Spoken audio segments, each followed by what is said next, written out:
देवेंद्र, अब डिकोड करना है, इनसाइड इन्फॉर्मेशन चाहिए, तो फिर आप ही बताएंगे कि भाई इस लिस्ट में दिल्ली की छाप ज्यादा दिख रही है लखनऊ की, और कौन किसकी पसंद है? इसमें बहुत सारे जी हैं जो बीजेपी के, उन सब की छाप है, मतलब अच्छा। मिली जुली सरकार है ये। हाँ, और चुनाव के लिहाज से ज़्यादा है बनिस्बत इसके कि संगठनात्मक योग्यता के लिहाज के बजाय चुनाव के लिहाज से ज़्यादा है, क्योंकि अगले साल विधानसभा चुनाव भी होना है, तो लाजमी तौर पे कास्ट कॉम्बिनेशन के हिसाब से देखें तो लगभग अप्रॉक्स 50% कैंडिडेट नहीं, जो पदाधिकारी हैं वो ऐसे हैं जो कि ओबीसी, गैर यादव ओबीसी कम्युनिटी के हैं। ठीक, लगभग 20% ऐसे हैं जो कि गैर जाटो दलित कम्युनिटी के हैं। हाँ। और बाकी 30% वो हैं जो कि फॉरवर्ड कम्युनिटी के हैं। यादव रिप्रेजेंटेशन सिर्फ 2 दिया गया है, तो समझा भी जा सकता है कि बीजेपी का वो कोर वोटर नहीं है। तो उस कॉम्बिनेशन के सहारे, जैसे 6 जो क्षेत्रीय अध्यक्ष हैं, मतलब प्रदेश अध्यक्ष के ठीक नीचे जो क्षेत्रीय अध्यक्ष हैं 6 हैं, पिछली बार उसमें से 4 फॉरवर्ड कम्युनिटी के थे, 2 ओबीसी थे। इस बार 4 ओबीसी हैं, 2 फॉरवर्ड कम्युनिटी के।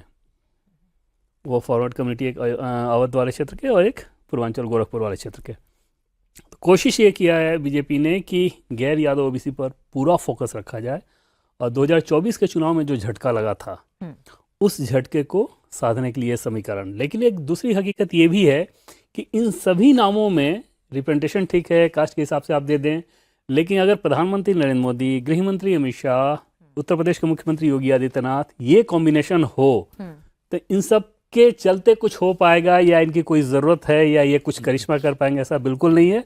और इनमें वैसा मादा भी नहीं है। सामान्य काम आप कर पाएंगे, जो संगठन के काम होंगे वो कर पाएंगे, लेकिन आप कोई चुनावी माहौल बना दें उन नेताओं के रहते हुए, वो संभव नहीं है। यानी हैट्रिक के लिए तिकड़ी काम आएगी, वो तिकड़ी काम आएगी, और वो काफ़ी है। लोकल लेवल पर आपको एक रिप्रेजेंटेशन देना था, उस काम को बीजेपी ने संगठन के मार्फत बखूबी करने की कोशिश की है। आलोक जी, आप भी इसी राय से इत्तेफाक रखते हैं कि भाई संगठन ठीक है, औपचारिकता थी, हालांकि पूरे घर के बदल डालूंगा कि फिलॉसफी आमतौर पे हम देखते थे कि जिन राज्यों में चुनाव होते हैं उनके उसमें जब टिकट बंटवारा होता है तब ऐसा नजर आता है, लेकिन यहाँ तो संगठन में भी सिर्फ 7 पुराने चेहरों को जगह दी गई। इसी नए लोग लाने का एक जो बीजेपी की रणनीति हमेशा रही है, खास करके प्रधानमंत्री नरेंद्र मोदी जब से आप आए थे कि अचानक जिनको अध्यक्ष बनाया गया, राष्ट्रीय अध्यक्ष भी तो बनाया गया ना, कोई सोच नहीं सकता था। तो मुझे लगता है कि नई पीढ़ी को लाना, एक के बाद एक दूसरी पीढ़ी, वैसे पहले से भी चला है, अटल जी के बाद भी दूसरे लोग तैयार हुए। एक सेकंड लाइन जो है, जो कांग्रेस पार्टी में कम होता है, मतलब ऑफिस ब्यूरो वहाँ भी होते थे ना, यदि हम तुलना करें 2 बड़ी पार्टियां हैं देखा जाए, उस दृष्टि से मुझे लगता है कि नए लोगों को लेने के पीछे, और देवेंद्र जी ने ये तो ठीक कहा, जीतने को तो मोदी जी के नाम पर, मोदी जी, योगी जी और अमित शाह की जो पूरी स्ट्रेटेजी के हिसाब से जो बनता है, साथ साथ जो अध्यक्ष बने हैं नवीन, उनका अपना एक, उनको भी लगता है कि नए लोग रहेंगे तो आगे दूर तक चलेंगे हम लोग। लेकिन मेरा ऐसा मानना है कि अपने अपने इलाके में खाली जाति पर नहीं, उनका जो कुछ प्रभाव है उस नीचे के जो काम करने के लिए उनकी जिम्मेदारी रहेगी कि आगे यदि भविष्य बनना है। देखिए, जाकर के बड़े पैमाने पर वोट दिलाना अलग बात है, उसके साथ आप उन लोगों को सबको अपने समाज में, अपने इलाके में क्या काम कर सकते हैं, मुझे लगता है ये जरूर सोचा गया होगा। क्योंकि जिस तरह से देवेंद्र जी जानते होंगे, अमित शाह बदो एक एक का जितना पहले से होता है ना, आपकी जो रिपोर्ट कार्ड बनती रहती है कि क्या किया उन्होंने, कहाँ कमियाँ हैं, क्या अच्छाइयाँ हैं, वो चूँकि खुद अमित शाह इंचार्ज पहले भी रहे चुनाव के, पार्टी अध्यक्ष के नाते भी, और उत्तर प्रदेश के चुनाव वो भी चप्पा चप्पा। अच्छा, मोदी जी का भी ये है, वो तो खुद पहले भी संगठन में रहे हैं, तो कुछ तो हर इलाके के बारे में जितना इन लोगों का अपना अध्ययन रहता है, लगता है कि शायद देश में पहले भी कभी किसी का नहीं था, अभी भी संभव नहीं है जो उनका जितना काम है। मैंने यूँ तो अब राजनाथ सिंह जी भी तो उनके परिवार के विषय से एक बार तो कोई ना कोई रहता है, वो भी अलग बात है।